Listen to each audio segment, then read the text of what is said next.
نبی کریم صلی اللہ علیہ وسلم نے نصیحت فرمائی کہ ایک قسم کی عورت سے کبھی نکاح مت کرنا، چاہے وہ خوبصورت اور مال و دولت اور اچھے خاندان سے ہی کیوں نہ ہو، اور اس عورت سے نکاح کرو جس میں یہ 4 نشانیاں ہوں۔ لہٰذا بیوی کے انتخاب میں احتیاط کرو، کیونکہ تمہارے 90% خوشی اور غمی کا تعلق اسی سے ہے۔ کہتے ہیں کہ ایک خلیفہ کو اپنے بیٹے کی شادی کرنا تھی۔ انہوں نے پورے شہر میں اعلان کروا دیا کہ جس گھر میں جوان لڑکی ہے اور قرآن کی حافظہ ہے، وہ اپنے گھر کی کھڑکی میں رات کو ایک شمع روشن کر دے۔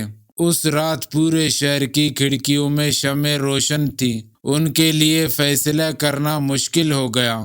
اگلے دن اعلان کروایا کہ جس گھر میں موجود لڑکی حافظ قرآن ہونے کے ساتھ ساتھ موطا امام مالک کی بھی حافظہ ہے، وہ رات کو اپنے گھر کی کھڑکی میں شمع روشن کرے۔ اور اس رات بھی آدھے سے زیادہ شہر کی کھڑکیوں پہ شمع روشن تھی۔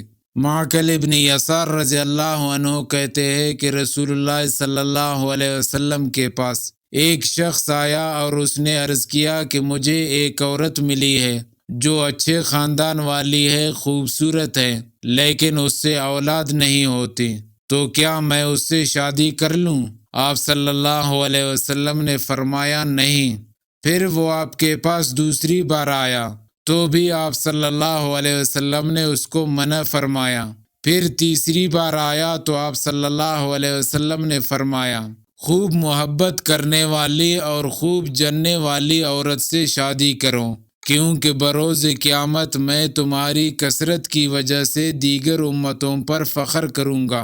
ایک اور حدیث میں ہے کہ نبی کریم صلی اللہ علیہ وسلم نے فرمایا، تمہیں کنواری عورتوں سے نکاح کرنا چاہیے، کیونکہ کنواری عورتیں شیرین دہن ہوتی ہیں اور زیادہ بچے پیدا کرنے والی ہوتی ہے، گرم مزاج ہوتی ہے، نیز تھوڑے کام پر بھی راضی ہو جاتی ہے۔